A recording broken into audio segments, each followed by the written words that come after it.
watching this, you might be preparing for a hysterectomy or weighing up whether it's the right decision for you.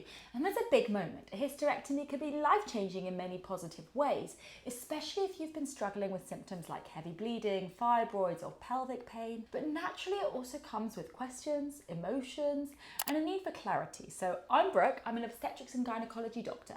And in this video, I'm going to take you through everything that you need to know before having a hysterectomy. So what it actually involves, the different types of surgery with a focus on laparoscopic and robotic approaches, and what to expect before, during, and after the operation. So a hysterectomy is a surgical procedure to remove the uterus, the womb. In some cases, the cervix, ovaries, and fallopian tubes may also be removed depending on the reason that you're having the operation. Doctors will usually aim to keep your ovaries to conserve them if you haven't yet been through the menopause, unless your ovaries are affected by the reason that you're having the hysterectomy. And then once the uterus is removed, you'll no longer have any periods and you would not be able to become pregnant. So common reasons why someone might have a hysterectomy is heavy or painful periods that haven't improved with other treatments, fibroids that are causing pressure or pain or heavy bleeding, endometriosis or adenomyosis that also hasn't improved with other medical treatments, if you have a prolapse of the uterus, or if you have cancer or precancerous changes that affect your womb, your cervix, or your ovaries. So what are the different types of hysterectomy surgery? Well, we can talk about different approaches. Your doctor will help you choose the best option for you, depending on your anatomy, your symptoms, and your personal preferences. A keyhole or a minimal access approach, like laparoscopic hysterectomy, is the most common approach today, and that'll be the focus of this video. Small incisions are made in the abdomen, and then a camera and instruments are inserted in order to remove the uterus, and then it can be taken out of the abdomen either via the vagina or out of the abdomen in sections. Sometimes it might be assisted by a robot, known as a robot-assisted laparoscopic hysterectomy, which allows for more precision. Vaginal hysterectomy is where the uterus is removed through the vagina with no cuts on the abdomen at all. It can be ideal for some types of prolapse or if you've got a very small uterus. An abdominal or an open hysterectomy is done through a larger cut in the lower abdomen, usually a transverse or a cross cut similar to a cesarean section, but sometimes up and down in the middle. It's usually reserved for someone who has very large fibroids, or if they've got extensive disease, or if it's part of a cancer surgery. So what happens during a laparoscopic hysterectomy? Well, laparoscopic hysterectomy is done when you're under general anaesthetics. You'll be asleep throughout.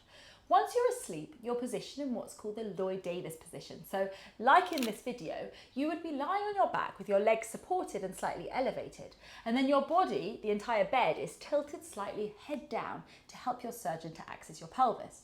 If it sounds a bit precarious, don't worry, you're strapped in safely and you're not going to slide off the bed. This positioning allows us to use gravity, which helps the intestines to move up and out of the way so your surgeon can see and work more clearly. Through a few small incisions in your abdomen, the surgeon inserts a camera as well as their instruments. They carefully separate the uterus from the surrounding vessels and structures. Often they remove the uterus through the vagina if they're also removing your cervix at the same time, or they might take it out in small pieces through those keyhole ports, a process known as morcellation. If you're also having your ovaries or your fallopian tubes removed, they can usually be done at the same time, so taken out with the uterus. The actual surgery takes somewhere between 1 and 3 hours, depending on the complexity and how much scar tissue they encounter when doing the operation. So what then happens to that space where the womb used to be?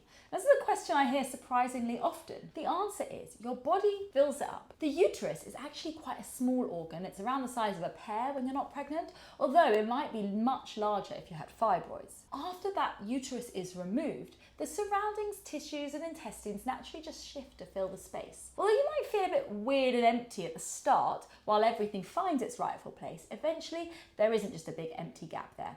Your internal organs are very mobile. They're supported by ligaments and muscles, so everything just settles into place. If your cervix is also removed, then the top of your vagina is closed and it's secured with stitches. That's known as a vaginal vault closure, and that heals over time. So then your vagina becomes a bit of a dead-end space now, but it's a useful one. So what do you expect before and after the procedure? Well, before your surgery, you will usually start with a preoperative assessment where you have some blood tests and a meeting with the anaesthetist. You'll have a discussion about your medical history and any medications you're taking. And then you'll get some instructions on when you should stop eating and drinking and what you should do about your medications before the operation. You may also have a chat about what will happen during the surgery and what you can expect from recovery. And then after the procedure, you'll wake up in the recovery area.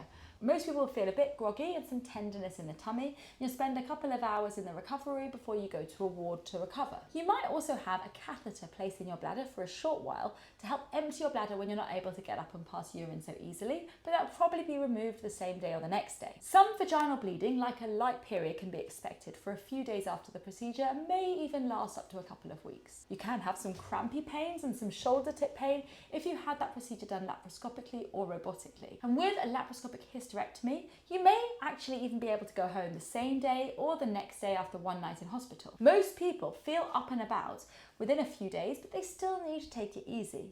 If you had an open operation, you may be in hospital for somewhere around 2 to 5 days, and you might also wake up with a drain in place, which could stay in there for a day or so. So what is the recovery timeline? Well, you'll initially return to light activity like walking or be able to make yourself a cup of tea within a few days back up on your feet.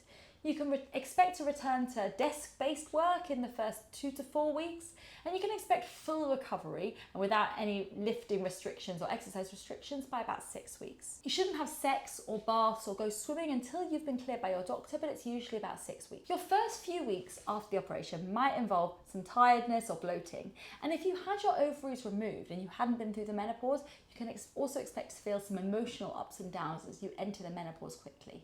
If you kept your ovaries, you won't enter the menopause. But it's all normal. You should take it very easy after a hysterectomy. Even though you may not have a big cut on your tummy, it is a major operation. So a hysterectomy can feel like a big decision, and it is. But for many people, it brings huge relief from pain, from bleeding and discomfort that's really been affecting your daily life. And the laparoscopic and robotic techniques have made the procedure safer, and the recovery is faster than ever before. So if you felt like this video helped you to feel more prepared and informed about the procedure, please like it and share it with someone who might also benefit.